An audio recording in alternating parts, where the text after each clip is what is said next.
Alright, this is the GLP show right here. I'm here. This is my first show, and I'm starting off with my cousin. He's an author. He's developing a comic book. He's the CEO of Layroc, Layroc Visions. All right, I'm fucking up now because I'm a little out of sorts, but I'm kind of interested in that. What interests me in this book is because of the characters and the nature of the way the characters sometimes fit in the world today. It's more like Black Panther, but I think Black Panther was like an overreach as far as artistically. But explain the way your book fits more in sync with the culture today. Well, I'm doing this to show a better light on black men. Okay. All through the media, I don't think you see is either black men being thugs Yeah. or black men being gay. Black men being gay. You know, you sit there, like the next AIDS commercial you see, it always the black man that kicks it off. Now this is where I want to stop you. All right. You said the black men are being gay. Black men are being effeminate in the media today. Yes. Is that correct? All right. So black men are being portrayed in this. What do you think are the causes or the end game towards that? What is the agenda really? Well, I believe that pretty much to keep the man down. Okay. You know, because as black men, there need to be more black men like Uncle Phil. Yeah. You know, teaching your kids right from wrong. Not like Homer. Yeah. Yeah, You know, Simpsons. James from Good Time. Okay. You know, 'cause I sit there and look at other media sources like God of War. Yeah. You know, you got Kratos teaching his son how to be accountable for his actions. You know, Yeah. you can't just jump in your emotion and just start doing stuff. There are repercussions of what you say and what you do. And would you say that foresight into how black men are being portrayed in the media, mass media, major media, would you say that would be like a reason for you to write, or is it just you was just always a writer? Well, this just gave me a reason to write because I was in a dark place, you know, when I got the service. Okay. You know, I was dealing with depression, anxiety. What service were you in? I was in the Army. Army. Okay. Yeah, I was a combat engineer. Combat engineer. Yep, also a 12 Charlie, so I ended up switching MOS. Okay. And after I got out, you know, I learned so much by being around different races of people. Okay. You know. Yeah. And it's like, and I'm from Memphis, Tennessee, by the way. Yeah, we in Memphis. And folks be like, oh, well, Memphis this, Memphis that. I'm like, no, this can't be true. So when I joined the service and I started meeting black folk all over the country, it's like for some reason we got this cage mindset. Okay. And my thing is, as a people, we so busy focused on surviving that when we gonna start focused on thriving? So, what you're saying is you're bringing a little. I don't want to say social justice, but you're bringing a little more of a realistic picture to major media, mainstream media, or at least mainstream fictional media. Yeah, because on the most part, you actually pay attention, especially Entertainment that would be. Entertainment. Because my boy Gonzo, you know, that's my guy right there. He from out there from California, and he was like, I'm his first black friend that he had. Yeah. Because over in California, you most got a lot of Hispanic versus black. Yeah, I've experienced that over there myself. I'm actually cooler with a lot of Mexicans and white people out there than I am anywhere. It's kind of weird how that happened, but I think it's because of the dynamic of me being from the South, and Yeah. I look at certain things a certain way.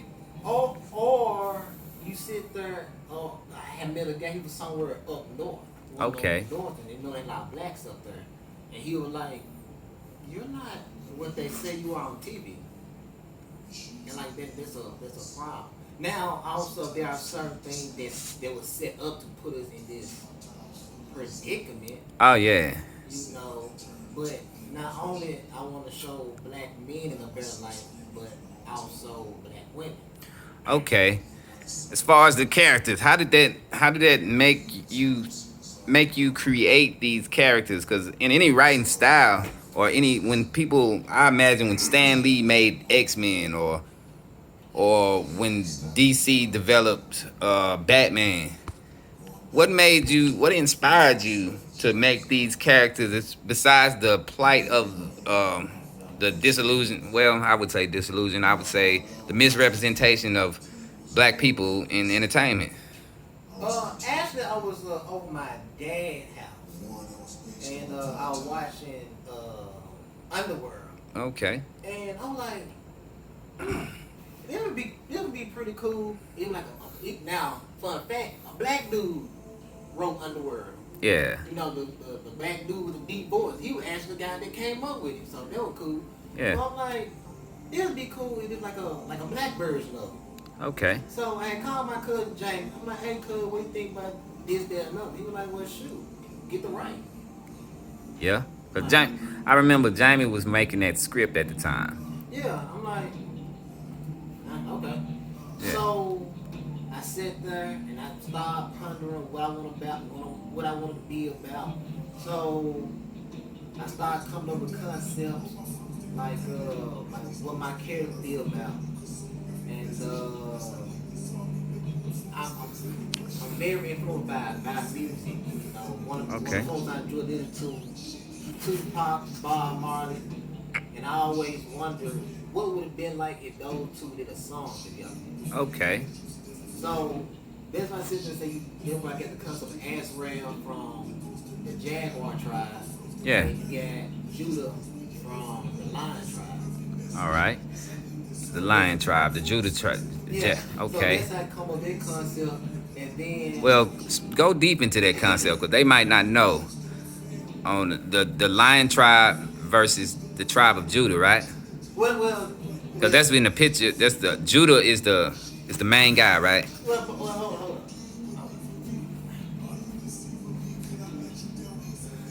Cause both of them. I gotta edit this out. All right, come on. So you got both of them. All right. Judah from the Lion tribe, then you got Azrael from the Jaguar tribe. Okay, Azrael and Judah. Yeah. And who is the good guy, the bad guy, the antagonist and the protagonist? Who are they? Well, they are both one and the same. Yeah. You know, and the story of it is Brother of a Warrior of a God Truth. Okay. So there's some things that been forgotten, but there's other clans that's also in it. So it's not only jaguars and lions, you got hyenas, you got leopards, you got other people that's involved in what's going on. I'm trying not to tell the whole story. Okay. But this clan, the Jaguar clan, is being framed for murder that they commit. Okay. What makes the Jaguar, the Lion clan, wage war on them. All right. And then also, I'm taking our natural attributes and using power. So, since Judah is from the Lion clan, so people that got like afro, braids, dreadlocks, Yeah. they be more of the Lion clan because the lions, their manes protect their necks. Okay. And the Lion Clan are the people that had the person killed. Kind of like the George Floyd thing, where all the people, like, would you say it has a sort of parallel? Well, that's somewhat. Like I said, And then it might just be a misunderstanding there is a misunderstanding. Like with the characters, but not with the George. I don't know. Certain people saying it's a thing with the George Floyd thing, but I can appreciate the parallel because like it's there's some folks that got their hands in doing certain things. yeah. You know, and like I said, I'm trying to take what we do naturally and add out. Okay. So like I said, with my Jaguar clan, those the people that got like bald headed, that got fades, Yeah. stuff like that. So my thing also hair, because as black folks we express ourselves with movement, our hair, Yeah. and also influenced with Dragon Ball Z. Yeah. So since these are both warriors, after every battle, they get stronger. Yeah. But to keep it balanced, because I don't want my lion tribe just be all, unstoppable. So for the Jaguar clan to keep up, uh, when they fight, their eyes change into like a light hazel color. Okay. Now the reason that Okay. is to help them keep up with the motion. All right. So to them, it's like they fight, like the person they fight is in slow motion, but they just reading body movement. Okay. You That's know. interesting because it's a lot of fighting styles, like a lot of animals that actually can like see in the dark Yeah. because they say over the evolutionary periods of there being white people, their eyes are blue because they were born in darkness and they can see in the dark with lighter colored eyes. And since they read movies, that's just kind of interested. I'm kind of interested. I'm into the whole Well, evolutionary thing. well, they eye color is like I'm not trying to reveal everything, Okay. but their eye color is part of a hidden truth. Part of a hidden truth. What is that? Well, you gotta read my book to find out. Ah, there you go. There you go. You gotta read the book to find out. So, What the truth is. okay, but not to. That does sound very interesting. But let's get into the author. Who are you? Well, my name is Gary Antonio Layroc. Okay. Born in Memphis, Tennessee. Joined the military after high school.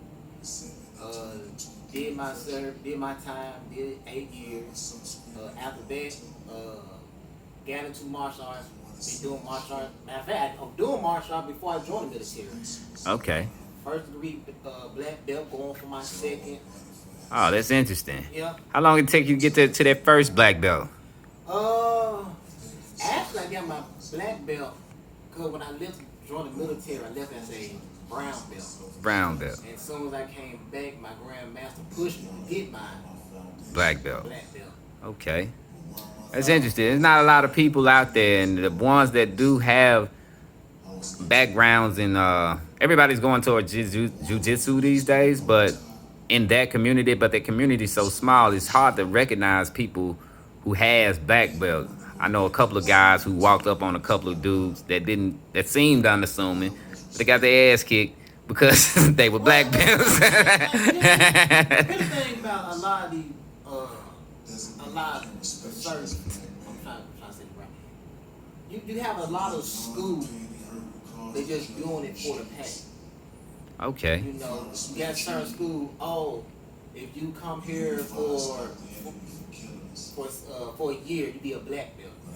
Okay. But if something happens in the streets, can you properly defend yourself? Yeah. That's why you have certain folks that don't take martial arts seriously because that person teacher. Or they're poor representation of, because it is a case by case basis. If you get in a fight, anything can happen. Yes. And like I said, in a fight, anything goes. Okay. You know, but like I said, the school I went to, you know, my grandmaster like, we're not gonna water everything down. Okay. You know, every attack that you do, you should be able to drop somebody. Yeah. And then the MMA school I'm in now, like I said, I'm just enhancing what I have. Okay. You know? And speaking of enhancing what you have, where did you come from? How was your family? You got any brothers, sisters, cousins, uncles? Man, I got 2 brothers, 2 sisters, a bunch of nieces and nephews. Like I said, I got a pretty good family. Okay. You know. Did that help you? Like, I know in us as black people, we know a lot of broken families. Do you feel like you had an advantage? Well, yeah, because both of my parents have remarried, and I learned, you know, a lot. You know, Okay. especially my dad. With my dads, both my fathers, you know, mold me into the man that I am today. And Okay. this is one of the main reasons why I'm doing this. because you have a lot of young black males who don't have an image. And the Okay. image of a man is important, Yeah. you know. Especially in the black community. Yes. Because here's the thing. I heard a pastor sit there and say this: if Jesus says something more than twice, then it's important. And as Jesus was going through doing his healing, blessing, the Sadducees and Pharisees, whoever, were just giving Jesus a hard time. Okay. But Jesus kept on saying, I'm only doing what I see my Father do. Yeah. And those and the dads that sit there in their father that's in their son's life, you know that your son is mimicking you. Yeah. Whatever you do, he's right behind you watching. That's how men learn. Yeah. You learn by watching. Yeah. You know, growing up, hey boy, come here, let me show you something. Okay. You know, that's how it is. So that's what I'm trying to show, that there's more to it than just being your trapper. Yeah. You know, being a pimp, being a ball player. Yeah. Being somebody that can hold a mic. Okay. You know, there's more to life than that. I'm glad I'm hearing you say this. So, have you ever like had a friend or somebody who couldn't get out that other side of life? Yeah, I had some friends that was stuck in it. But you gotta keep in mind, man, you can tell when a man does not have a father or father figure in their life. Oh yes. The way they carry themselves, the way they dress, you know, certain conversations you can't have because, I mean, let's be honest, the black community is matriarchal. Yeah. So a lot of times, the reason you see a lot of our boys getting killed because they doing stuff from an emotional point. Yeah. Instead of life, like, do I really want to do this? End up getting in a fight or getting killed? I can agree with that because in the black community I had a lot of friends that grew up like that, and a lot of them dead, but a lot of them I used to try to instill them because I had my father too, and but one thing I learned from my father, it was about how to persevere. Things don't always go right, so how to last through it. Sometimes, in my own opinion, people teach strength, and outside of strength, they don't teach nothing else. The responsibilities of being strong. Yes. Those responsibilities. Yeah. And not to cut you off. Yeah, go ahead. But then also, I want to put that among our women. Okay. Our women feel like they always have to be strong. Yeah. And that's not always the case. So when I sit here and watch, See, we both in the black community. I and them women need a break. yeah. When I sit there and watch certain shows, especially anime, Yeah. and being around different culture of people, I'm seeing how the women are acting towards their men. Yeah. I watched the show. Avatar: The Last Airbender. Perfect example. You get all these females doing some off the wall stuff, blowing stuff up, jumping off walls, Yeah. you know, wrecking ships. But when they get around their men, Yeah. they're Women. feminine. Women. And I believe that our women have lost the ways of being feminine, and they focus on being strong. Yeah. Then you gotta ask the question: what is a strong black woman? In my opinion, I might get in trouble on YouTube for this, but my opinion is not what I've been seeing. Strong black women don't give what's taken to them. They question everything, and then plus they understand their roles. That's what a strong black woman is. But the definition that the culture gives you is something totally different. Well, I look at it like this. So back in the days, like your 40s, your 50s, there was a reason why black women did what they did back in the day. Because, you know, I mean, the same stuff that happened now happened then. Yeah. You know. It's just there was stronger people back then. Well, yeah. Yeah. And the way that things is set up, you know, put the women in a position that they don't have to be there no more. But since they've been there so long, it's like, what is to do? Okay. You know. See, that's why I wanted to interview you, because I see on a major scale that us as black people in the black community, we have a culture issue that brings us all the way down. And it's not a lot of opportunities to question it. I made a point in my 20s to actually put myself in a position to question it. But if you had babies at 19, 16, like we see that a lot of kids have, hold on,